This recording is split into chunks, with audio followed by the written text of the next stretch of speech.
Il était une fois un vaisseau spatial appelé Rosetta qui fut lancé dans l'espace. Un long voyage l'attendait à la découverte des mystères de notre système solaire. Rosetta transportait un petit passager, l'atterrisseur Philae. Il avait fallu beaucoup d'années pour mettre au point cette mission. Et le 2 mars 2004, Rosetta débuta son voyage vers la lointaine comète 67P Churyumov-Gerasimenko.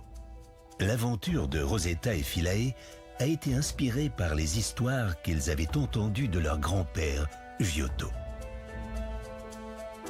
Il y a très longtemps, les hommes et les femmes de la Terre regardaient avec émerveillement les comètes qui apparaissaient dans le ciel.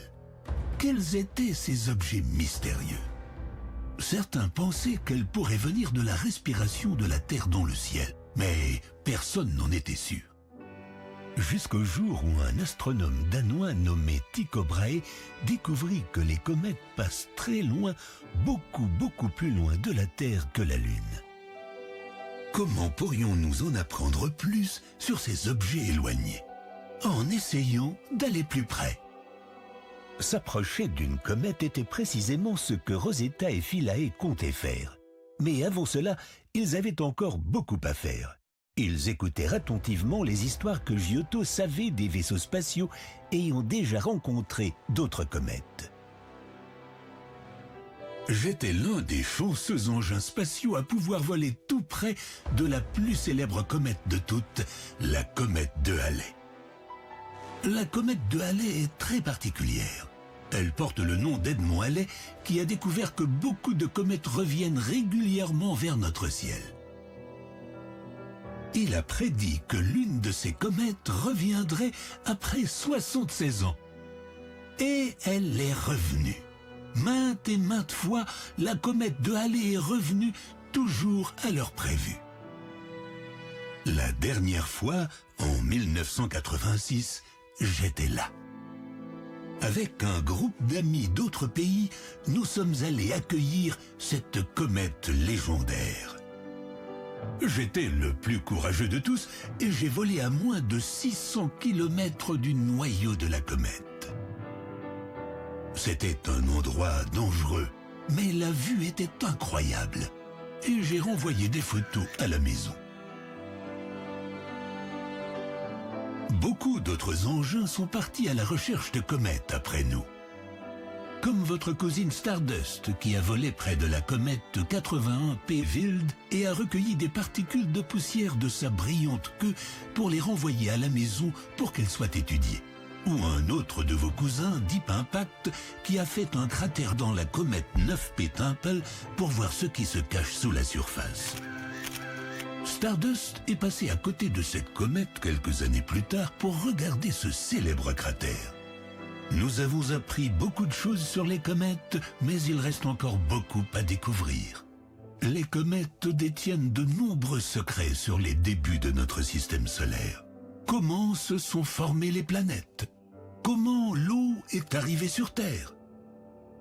Et vous, Rosetta et Philae, vous allez beaucoup en découvrir en faisant ce pas qu'aucune sonde spatiale n'a jamais tenté. Se mettre en orbite autour d'une comète et atterrir sur elle. Une mission historique attendait Rosetta et Philae, mais leur voyage allait être très long. Il allait durer 10 ans, avec d'innombrables défis avant qu'ils ne puissent rallier leur destination. Rosetta avait eu besoin d'énormément d'énergie pour y arriver, et elle en a pris de la Terre et de Mars en volant autour d'elle. Elle y a vu de magnifiques choses. Avec Philae, elle a aussi exploré des destinations jusqu'alors inconnues. Rosetta trouva un objet en forme de diamant, l'astéroïde Steins, et elle prit d'extraordinaires photos. Le diamant disparut tandis que Rosetta poursuivait sa route. Plus loin, un géant apparut. C'était Lutetia, un ancien rocher haut et large de 100 km recouvert de grands cratères. Rosetta a continué d'envoyer des images de cette rencontre plutôt étonnante. Son aventure ne faisait que commencer. Mais loin du soleil, Rosetta manquait d'énergie et avait besoin de se reposer. En continuant son voyage dans l'espace, elle plongea dans un profond sommeil. Un sommeil de 2 ans, 7 mois et 12 jours. Le 20 janvier 2014, avec l'aide de tout le monde sur Terre criant « Réveille-toi, Rosetta !» elle rouvrit les yeux et fit savoir au monde entier qu'elle allait bien. Et sur Terre, on célébra son réveil.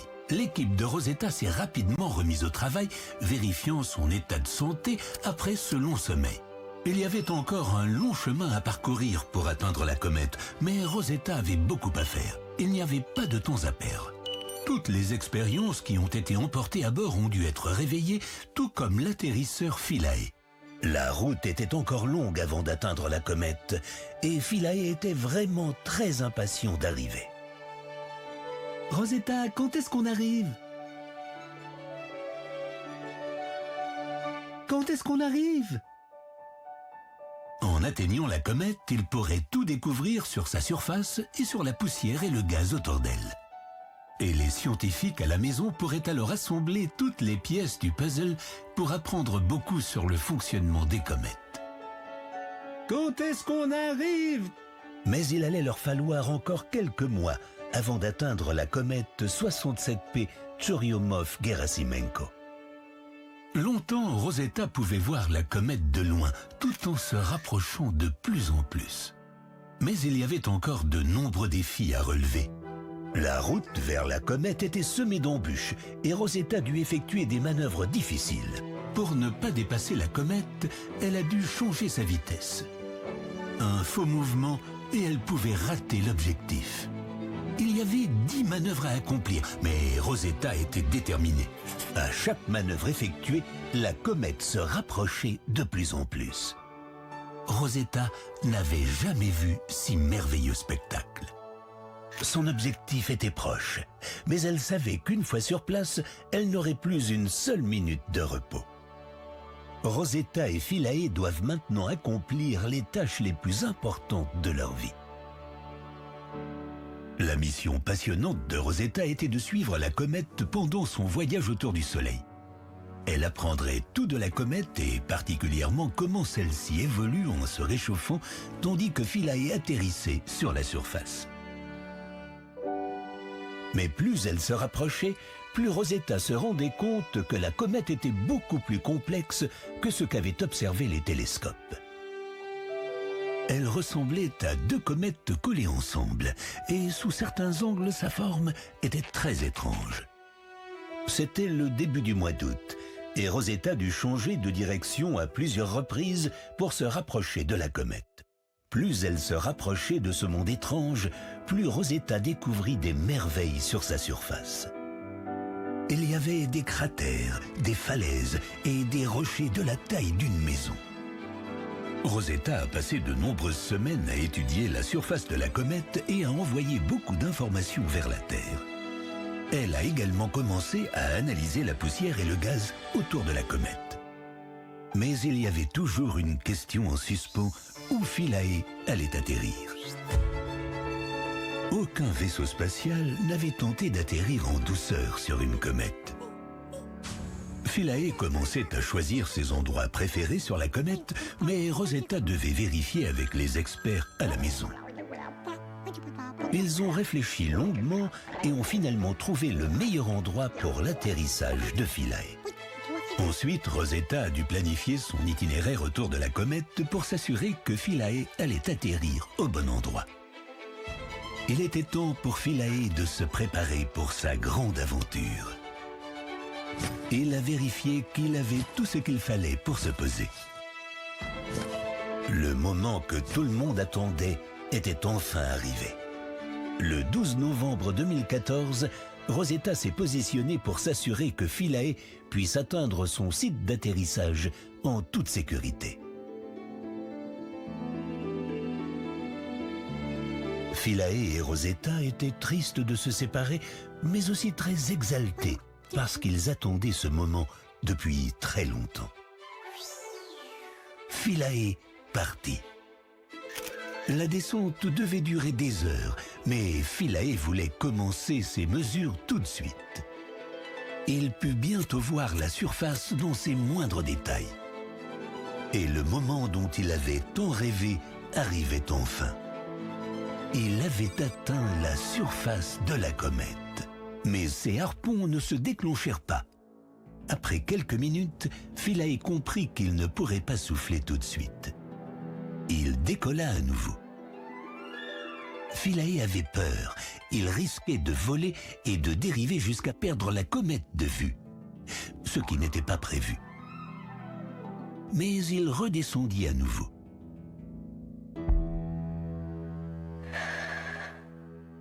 En regardant autour de lui, il se rendit compte qu'il avait atterri à un endroit complètement imprévu. Il se mit immédiatement au travail pour étudier sa nouvelle demeure. Il passa 2 jours à faire toutes les expériences prévues. Mais après tout ce travail, il commença à se sentir fatigué.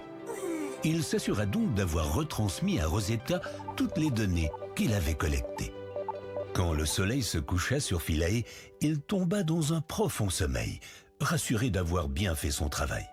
Toute la famille des chasseurs héroïques de comètes serait fière de ce qu'il avait accompli. Et qui sait, peut-être qu'un jour, assez de soleil parviendrait jusqu'à son nouveau site d'atterrissage et le réveillerait. Au même moment, Rosetta continuait d'étudier la comète et d'apprendre de nouvelles choses en la suivant dans son voyage à travers le système solaire. Elle mesurait 4 km de long. Et avec la force d'attraction que Rosetta pouvait sentir, elle a pu mesurer la masse de la comète, 10 milliards de tonnes. Bien que la comète ressemble à un gros rocher, elle était faite de quelque chose de bien plus léger, tellement léger que cela flotterait sur l'eau. Rosetta a collecté des échantillons de gaz et de poussière qui étaient éjectés dans l'espace pour en savoir plus sur la composition de la comète et sur sa provenance dans le système solaire.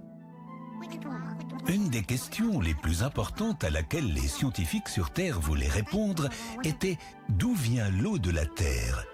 Aurait-elle pu venir de comètes et d'astéroïdes il y a des milliards d'années?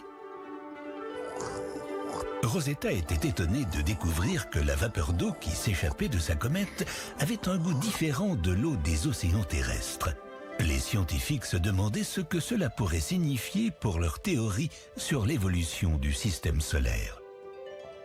Il y avait aussi beaucoup d'autres sortes de gaz et ça sentait comme un étrange mélange de pourri, d'écurie et de pâte d'amande. Rosetta a aussi collecté des milliers et des milliers de grains de poussière. Il y en a des gros, des petits, certains semblent poilus comme des têtes de pissenlit. Les jours et les semaines passant, la comète semblait de plus en plus spectaculaire. Rosetta se rapprocha pour avoir une meilleure vue, mais elle s'est alors retrouvée au milieu de beaucoup de poussière. Ce n'était pas aussi dangereux que le vol de son grand-père Giotto à grande vitesse derrière la comète de Halley il y a bien des années, mais Rosetta était désorientée et s'est presque perdue. Elle a décidé de continuer à travailler à une distance plus sûre. Rosetta pouvait voir la comète changer en s'approchant du Soleil. Elle a vu des jets de poussière sortir de fosses et des plaques de glace apparaître. Même si la comète devenait plus active, sa surface restait assez froide. Rosetta a mesuré des températures autour de moins 100 degrés Celsius et c'était encore plus froid en dessous. En pensant à ce froid, elle s'inquiétait pour Philae, qui avait dormi des mois durant. Elle ne savait pas exactement où il s'était posé et se demandait s'il y avait suffisamment de soleil pour recharger ses batteries. Et puis, un samedi de juin 2015, elle a reçu un coup de téléphone. C'était Philae. Il s'était réveillé. Elle l'a vite dit au monde entier.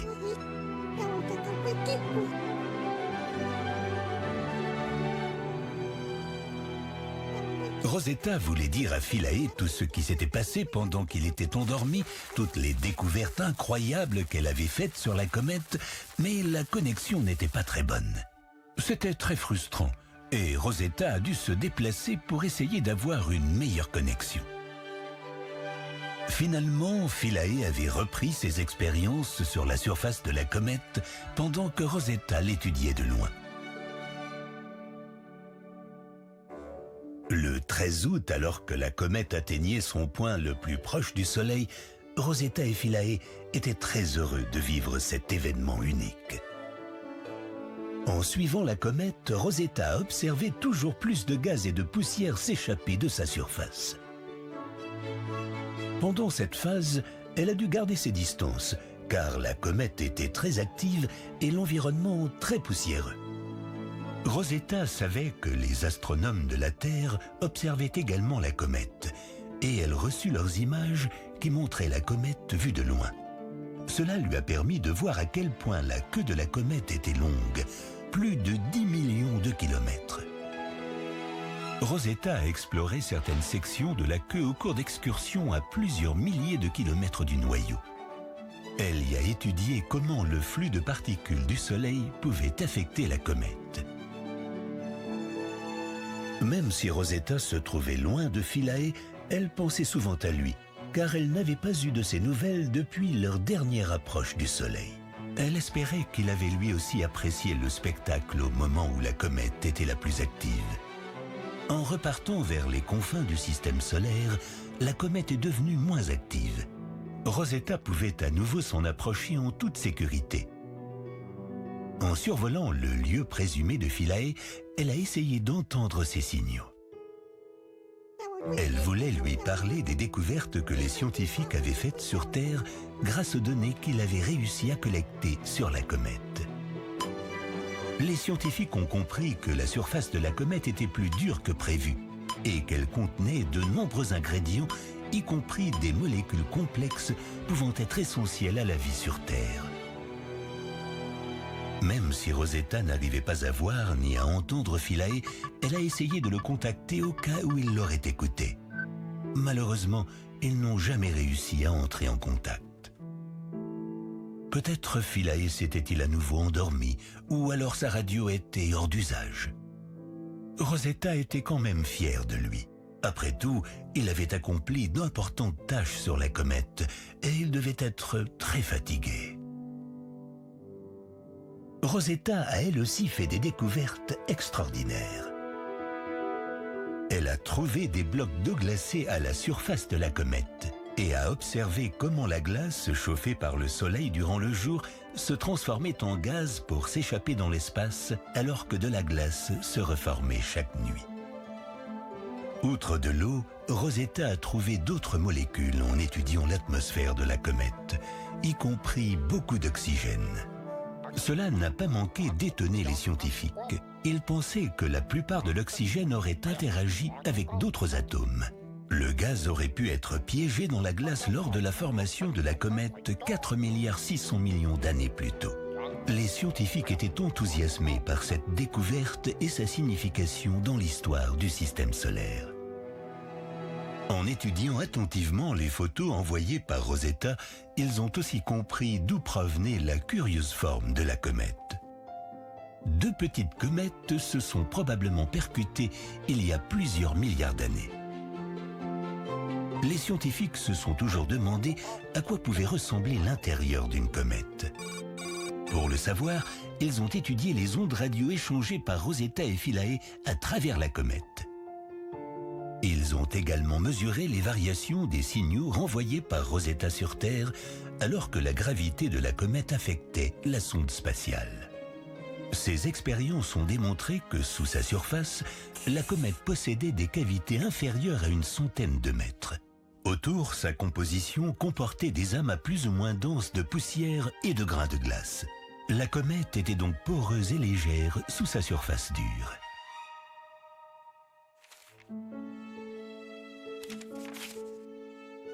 Comme les comètes sont formées de substances poussiéreuses et glaciales issues de l'époque de la genèse des planètes, elles contiennent les échantillons les plus anciens et les mieux préservés datant de la naissance de notre système solaire. Rosetta a même fait des découvertes encore plus remarquables. elle a trouvé sur la comète des ingrédients essentiels à l'origine de la vie sur Terre. Les comètes ont peut-être ensemencé la Terre avec ces ingrédients alors que notre planète était encore très jeune. Les scientifiques vont analyser les découvertes de Rosetta pendant plusieurs décennies. Sa mission a été couronnée de réussite. Après une longue recherche, elle avait même réussi à retrouver Philae, endormi dans un coin sombre et étrange de la comète. Mais à nouveau loin du Soleil, Rosetta ne pouvait plus recevoir assez d'énergie pour poursuivre sa mission dans de bonnes conditions. Elle aurait pu à nouveau se rendormir, mais elle a choisi un ultime défi, encore plus ambitieux. Elle allait faire comme Philae et se poser sur la surface de la comète. Après 12 ans et demi de voyage à travers l'espace, Rosetta était très fatiguée. Mais ce tout dernier défi l'enthousiasmait particulièrement. Elle allait enfin pouvoir voir de plus près la comète qu'elle observait à distance depuis 2 ans. Mais aussi collecter des échantillons de gaz là où elle ne s'était encore jamais aventurée. Cela n'allait pas être facile, mais les experts sur Terre avaient tout préparé et la date de l'événement était fixée. Rosetta allait cibler un endroit vraiment intéressant sur la tête de la comète. Une fois sur la surface de la comète, Rosetta ne pourrait plus communiquer avec nous, car elle n'avait pas été conçue pour y atterrir. Elle allait donc devoir nous envoyer ses dernières images le plus rapidement possible avant de faire ses adieux. Bien que son incroyable voyage soit presque terminé, elle savait, tout comme ses prédécesseurs, que l'héritage de sa mission resterait. Elle s'estimait heureuse d'avoir autant d'amis et espérait qu'ils penseraient toujours à elle et à Philae de temps en temps.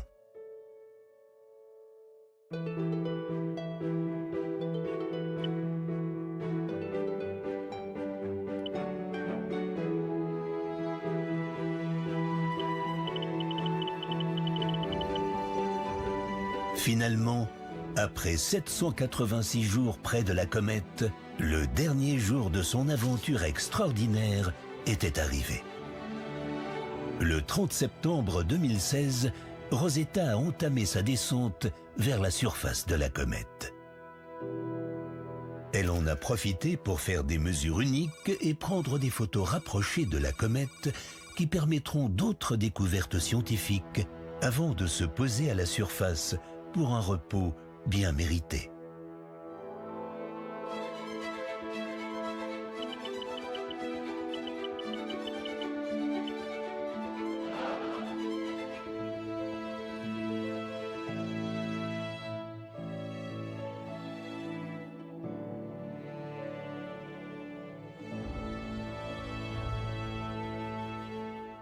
Et c'est ainsi que se termine l'incroyable aventure de Rosetta et Philae, nos 2 explorateurs de comètes. Adieu, chers amis.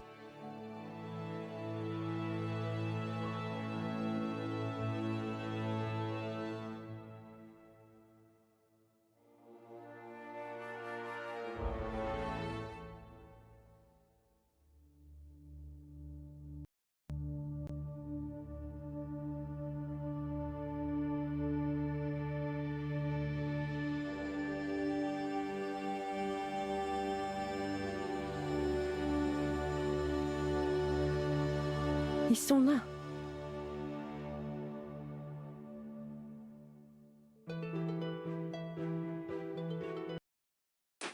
Abonne-toi et on s'éclatera.